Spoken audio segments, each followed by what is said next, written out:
모든 게 귀찮고 왜 사는지 모르겠습니다. 2023년 10월 4일 수행법회 도문 크스님 인사.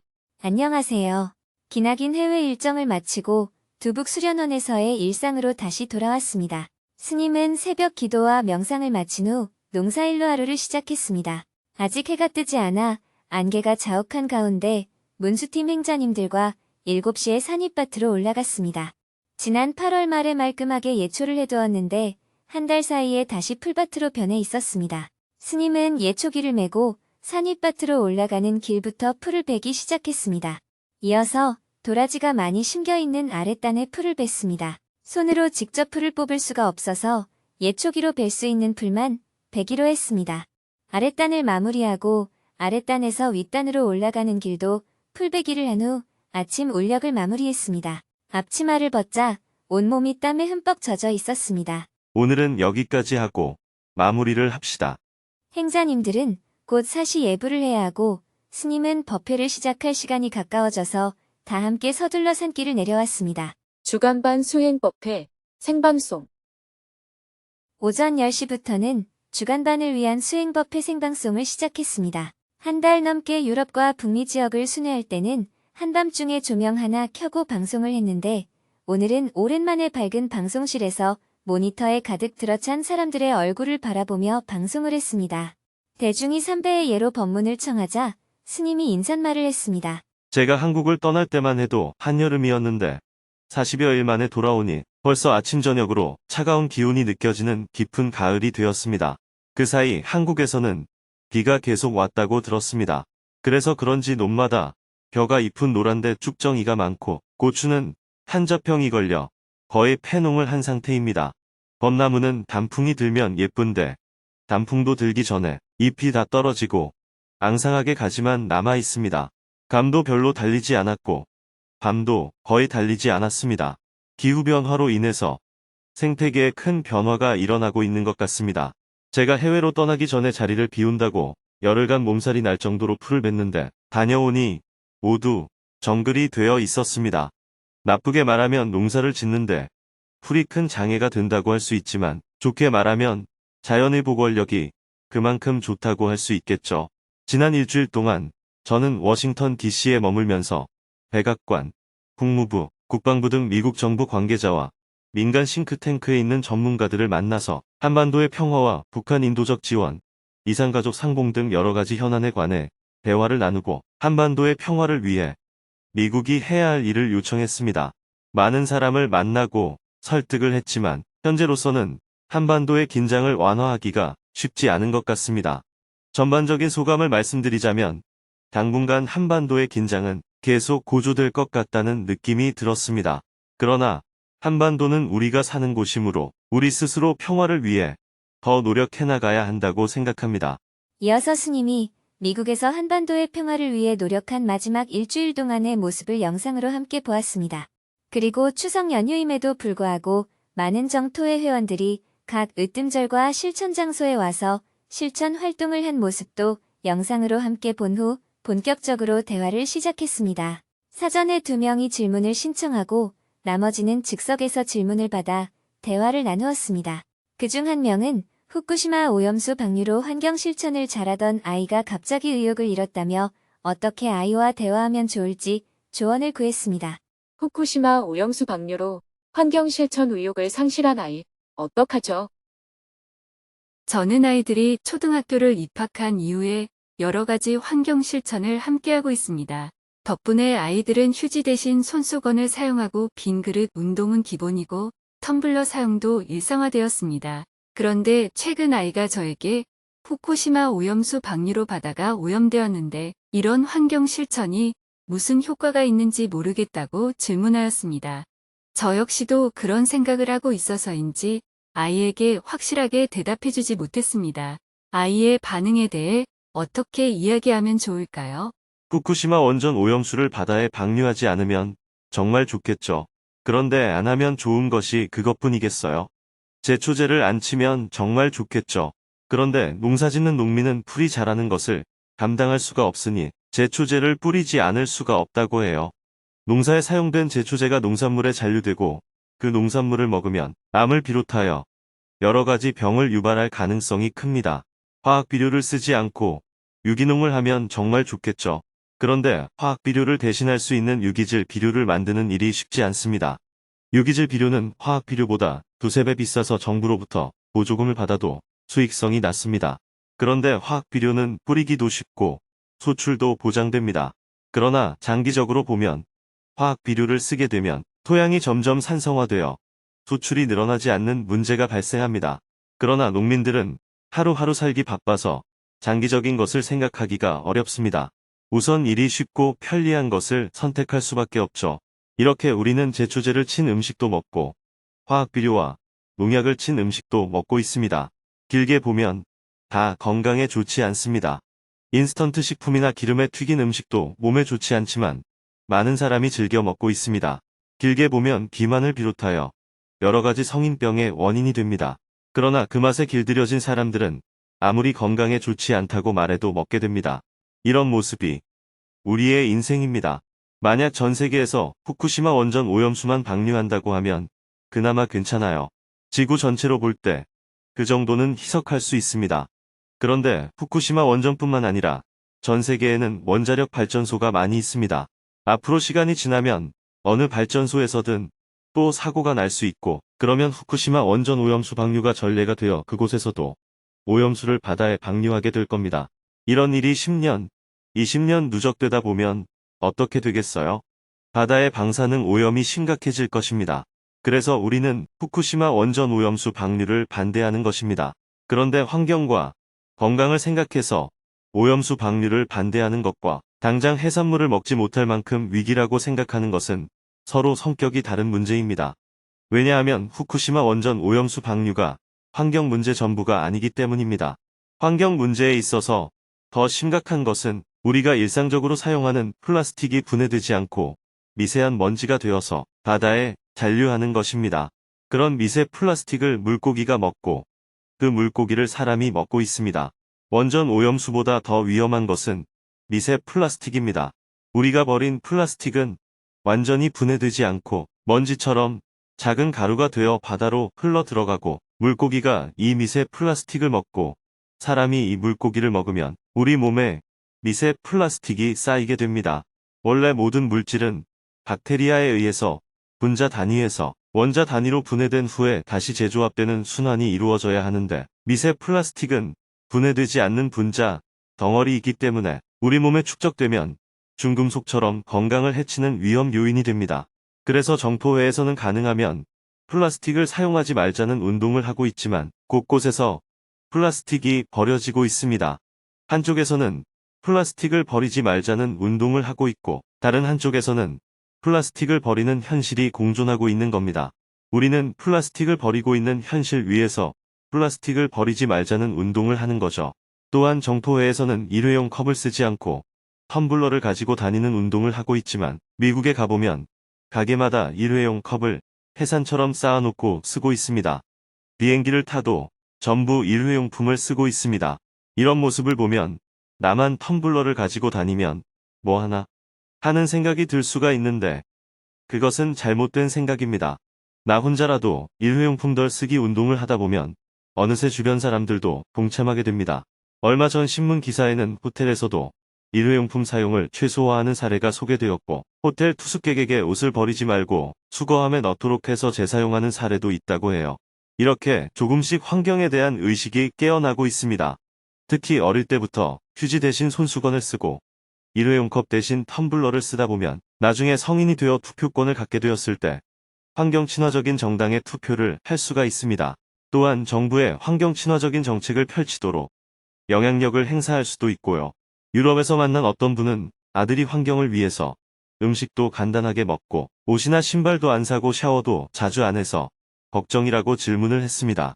그래서 제가 잠깐의 편리함이 지구 환경을 오염시키고 있는데 아들의 행동은 지구 환경을 위해 불편을 감수하는 새로운 문화로 봐야 한다라고 대답을 했는데요.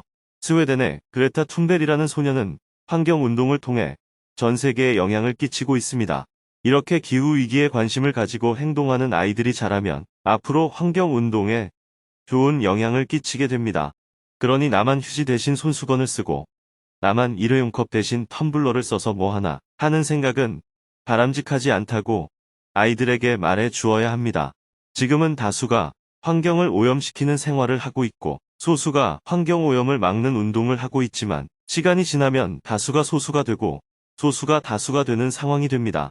환경 실천을 하는 아이들이 점점 많아져야 환경 문제가 조금씩 개선이 되는 방향으로 나아갈 수 있습니다.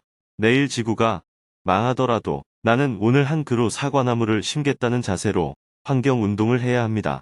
제가 한반도 평화를 위해서 우리나라는 물론 전 세계를 뛰어다녀도 북한은 계속 핵무기를 고도화하고 한국 정부는 북한의 원점 타격을 하겠다고 하고 미국은 한국과 일본의 군사 협력을 강화하겠다고 하고 북한은 러시아와 군사 협력을 맺고 있잖아요. 그렇다고 한반도의 군사적 위기는 점점 고조되는데 나 혼자서 뛰어다닌다고 무슨 도움이 되겠는가? 이렇게 생각하면 할 수 있는 것이 아무것도 없습니다. 어쩌면 그게 더 사실에 가까울 수 있습니다. 그러나 이 땅에 사는 우리는 전쟁이 나면 안 되니까 평화를 위해서 최선을 다해야 하는 거예요. 우리는 살아있는 한 전쟁을 막기 위해서 모든 노력을 기울여야 합니다. 기후위기도 마찬가지입니다. 이 정도의 노력으로 기후위기를 막을 수 있겠느냐 하는 지적에 저도 한편으로 동의합니다. 한반도에 전쟁이 일어날 확률이 높아지는 쪽으로 가고 있고 전 세계적으로 일어나고 있는 기후위기는 점점 더 악화되는 쪽으로 가고 있습니다. 하지만 우리는 기후위기를 막지 못하더라도 그 속도를 늦추어야 하고 전쟁이 일어나지 않도록 최선의 노력을 다해야 합니다. 그게 삶입니다. 꼭 긍정적인 결과가 예측되어야만 행동하는 것이 아닙니다. 후쿠시마 오염수 방류를 막을 수 있으면 가장 좋습니다. 그렇지만 현재로서는 막기가 어려워요.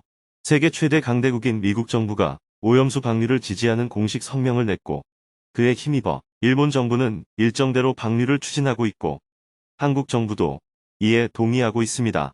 이런 상황에서 정포회와 같은 민간단체에서 아무리 노력한다고 해서 방향이 바뀌겠어요. 그러나 우리는 노력하는 것입니다. 국제환경단체와 전문가들이 발표한 것처럼 오염수 피해, 한국이 가장 위험하기 때문에 우리는 오염수 방류를 반대해야 합니다. 그렇다고 해서 미역이나 김, 어패류를 먹으면 당장 죽게 될 것이라고 생각하는 것도 너무 극단적인 생각입니다. 이런 상황에서도 우리는 물고기를 먹고 해조류를 먹어야 합니다. 지나친 농약의 사용에 대해 반대하지만 당장 쌀을 먹어야 하는 것과 같아요. 미세 플라스틱 쓰레기의 심각성을 알리는 환경 캠페인은 하지만 때로는 일상생활에서 플라스틱을 쓸 수밖에 없습니다. 그럼에도 불구하고 우리는 미세 플라스틱의 불필요한 사용을 최대한 줄이면서 지구 환경을 살리기 위한 노력을 해나가야 합니다. 이런 관점을 갖고 아이와 대화를 나눠보면 좋겠습니다. 남편은 아이들의 학교급식 식단을 보고 생선이 나오면 받지도 말고 먹지도 말라고 합니다. 그래서 아이들에게 혼돈이 오는 것 같습니다. 급식에서 생선이 나오는 것까지 관여하는 남편은 어떻게 해야 할까요? 고기는 방사능 오염하고 관계없이 안 먹는 게 건강에 좋아요. 오염수 영향을 걱정하는 것이라면 지금은 먹어도 괜찮아요. 오염수가 우리나라 근교에 오려면 1년 이상 걸립니다. 후쿠시마에서 태평양 쪽으로 방류를 했기 때문에 우리나라 근교에서 잡히는 어류가 오염될 확률은 아직 없습니다. 1년 후에는 직접 방사능 검사를 해보고 먹으면 됩니다. 물고기를 잡아서 방사능 검사를 해보면 우려한 대로 인체에 유해한 물질이 검출될 수도 있습니다. 그러나 기준치 이하로 나와서 크게 문제가 안 되는 결과가 나올 수도 있어요. 그러면 안심하고 먹으면 됩니다. 그러니 1년 후에 철저히 검사해 보면 됩니다. 한국 정부는 해조류, 어패류 등 모든 수산물에 대해서 정기적인 방사선 검사를 시행하여 국민의 안전을 지켜내야 합니다. 스님의 말씀을 듣고 나니 너무 오염수에만 꽂혀서 환경 문제의 다른 측면을 놓치고 있었다는 것을 알게 되었습니다. 저부터 환경 실천의 관점을 올바르게 잡고 아이와 함께 꾸준히 실천해 나가겠습니다. 감사합니다. 이어서 계속해서 질문들이 이어졌습니다. 1시간 반 동안 증문즉서를 한 후 11시 30분에 생방송을 마쳤습니다. 오후 1시 30분에는 은사 스님인 도문 큰 스님에게 인사를 드리기 위해 부산으로 향했습니다. 차로 1시간 반을 달려 오후 3시에 부산 중생사에 도착했습니다. 스님은 추석에 해외에 머물고 있느라 큰 스님에게 인사를 드리지 못했습니다. 늦게나마 찾아뵙고 삼배를 올렸습니다. 제가 해외에 가 있느라 추석 때 찾아뵙지 못했습니다. 죄송합니다. 스님은 미국에서 갖고 온 선물을 큰 스님에게 드린 후 무릎을 꿇고 앉아 큰 스님에게 말씀을 청해 들었습니다. 큰 스님은 용성 조사님의 유훈 실현을 위해 평생 노력해온 일을 1시간 동안 이야기해 주었습니다. 몇 년도에 어떤 일을 했고 누가 도움을 주었는지 한자 기록해둔 그대로를 자세하게 읽어주었습니다. 제가 용성조사님의 유훈을 다 실현하고 가면 좋은데 다 실현하지 못하고 무거운 짐만 넘겨주고 가게 되어 미안해요. 별 말씀을요. 걱정하지 마십시오. 남은 일은 저희가 잘 이어서 해나가겠습니다. 스님은 엊그제까지 해외 순회 일정을 하고 온 결과를 보고했습니다. 이번에 38일 동안 해외 순회 강연을 하고 왔습니다. 마지막 일주일은 워싱턴 DC에 있으면서 백악관도 방문하고 국무부도 방문하고 국방부도 방문하고 곳곳에 다니면서 한반도의 긴장이 완화되도록 해달라고 요청을 했습니다. 북한 인도적 지원도 요청하고 이산가족 상봉도 이루어질 수 있게 요청했습니다. 살았을 때 고향에 못 간 사람은 죽어서라도 고향 땅에 묻힐 수 있도록 평양의 수목장 사업을 추진하면 좋겠다고 제안도 하고 왔습니다. 제가 법륜 스님을 안 만났으면 어떻게 되었을지 모르겠어요. 갈 곳 없는 노인을 잘 보살펴 주셔서 감사합니다. 아닙니다. 큰 스님이 하실 수 있는 일은 다 하셨습니다. 건강만 괜찮으시면 아도 모래원, 철룡사지, 장수 중림 정사에서 1년에 한 번씩 법회를 해주십시오. 알겠습니다. 제가 몸뚱이를 바꾸기 전까지는 법문을 하겠습니다. 큰 스님은 다시 한번 용성조사 유훈 실현지를 잘 가꾸어 줄 것을 당부했습니다. 큰 스님의 당부를 잘 받들고 인사를 드린 후 부산 중생사를 나왔습니다. 다시 차를 타고 1시간 반을 달려 두북수련원에 도착하니 저녁 6시가 넘었습니다. 저녁반 수행법회 생방송. 해가 저물고 저녁 7시 30분에는 저녁반을 위해 수행법회 생방송을 했습니다. 정토회 회원들이 모두 화상회의방에 입장하자 오전 법회처럼 스님이 지난 일주일 동안 워싱턴 DC에서 한반도 평화를 위해 활동한 모습과 전국 으뜸절에서 회원들이 실천 활동을 한 모습을 영상으로 보고 나서 법회를 시작했습니다. 저녁에는 4명이 사전에 질문을 신청하고 스님과 대화를 나누었습니다. 그중 한 명은 모든 것이 귀찮고 수행은 해서 뭐 하는지 회의가 든다며 어떻게 관점을 잡아야 하는지 질문했습니다. 모든 게 귀찮고 왜 사는지 모르겠습니다. 아이도 귀찮고 남편도 귀찮고 수행은 해서 뭐 하나 하는 생각이 자꾸 듭니다. 유명하고 좋다는 상담을 받아도 그때뿐이고 4년을 먹은 우울증 약은 비만을 일으켜서 다시 우울증이 오는 걸 경험했습니다. 지금은 약을 끊고 운동을 해서 비만은 벗어났지만 이렇게 살아서 뭐 하나 하는 생각이 듭니다. 괴로움 속에서도 순간순간 깨어있는 방법은 무엇인가요? 그렇게 계속 가면 곧 죽음을 선택하게 됩니다. 질문자는 지금 자살하는 쪽으로 점점 나아가고 있는 거예요. 아이가 몇 살이에요? 12살입니다. 아이가 12살이면 엄마가 교통사고 나서 죽어도 큰 충격인데 엄마가 자살로 생을 마감하게 되면 평생 가슴속에 못을 박고 살게 됩니다. 애초에 애를 낳지 않았으면 모를까 그렇게 하면 되겠어요? 지금 상태는 그런 결말을 향해 가고 있는 거예요. 거의 자살의 문턱에 다다랐다고 볼 수 있습니다. 지금이라도 정신을 차리셔야 합니다. 정신 차리지 않으면 아이의 가슴에 평생 못을 박는 그런 선택을 하게 됩니다. 뉴스에서 보면 아이들이 어린 경우 부모가 죽을 때 자기 혼자만 죽으면 되는데 아이들까지 안고 죽는 일이 가끔 일어나잖아요. 그런 정도로 질문자는 지금 굉장히 위험한 상태에 있습니다. 그러니 빨리 병원에 가서 치료받아야 합니다. 약을 끊었다고 했는데 다시 약을 드세요. 약을 먹으면 낫기 때문에 약을 먹으라는 게 아닙니다. 약을 먹으면 극단적 선택을 하지 않게 돼요. 그것만 해도 큰일입니다. 약을 안 먹고 있으면 어느 순간에 확 사로잡혀서 극단적 선택을 할 위험이 있습니다. 운동하거나 절을 많이 해야 하고 자꾸 긍정적으로 생각을 해야 합니다. 사는 게 별일 아닙니다. 그냥 밥 먹고 사는 거예요. 죽어도 괜찮지만 아이가 아직 너무 어리잖아요. 가족 중에 자살로 생을 마감한 사람이 생겨나면 남은 가족들이 받는 정신적 충격은 이루 말할 수가 없어요.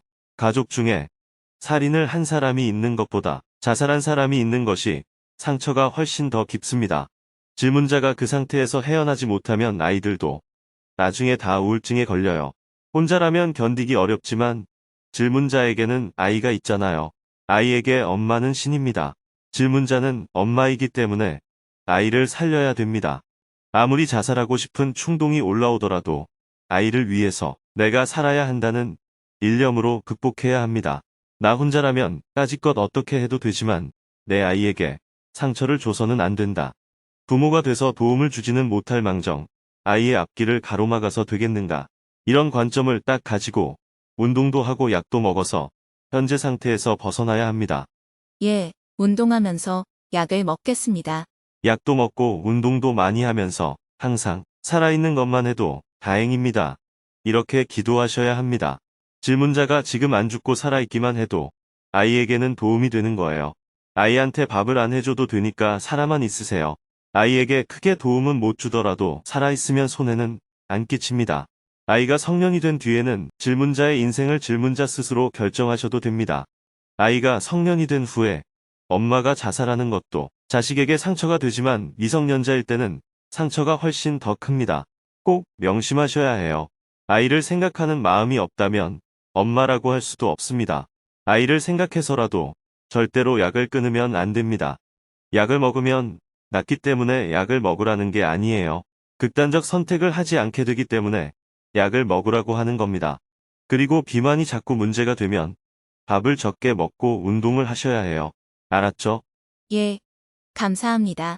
약을 먹고 운동을 하고 절을 열심히 하겠습니다. 우울증이 만성화되면 거기에서 벗어나기가 매우 어렵습니다. 하지만 아이 엄마는 아이를 생각하는 엄마의 마음을 갖고 있어서 능히 극복할 수 있습니다. 이어서 계속 질문이 이어졌습니다. 지난주 암 진단을 선고받았습니다. 불교대학 돕는 일을 계속하고 싶은데 혹시 제가 방해되지는 않을지 걱정이 됩니다. 저는 남을 탓하는 동시에 의지합니다. 어떻게 하면 저도 덜 괴롭게 살 수 있을까요? 산업혁명 이후 과잉 생산 과잉 소비로 전 세계가 쓰레기로 고통받고 있습니다. 우리가 부처님 당시처럼 소비하지 않고 살아보기를 해보려면 어떤 마음가짐을 가져야 할까요? 대화를 마치고 나니 밤 9시가 훌쩍 넘었습니다. 해외 일정을 무사히 마치고 일상으로 돌아왔습니다. 내일은 그동안 못했던 농사일을 종일 할 예정입니다.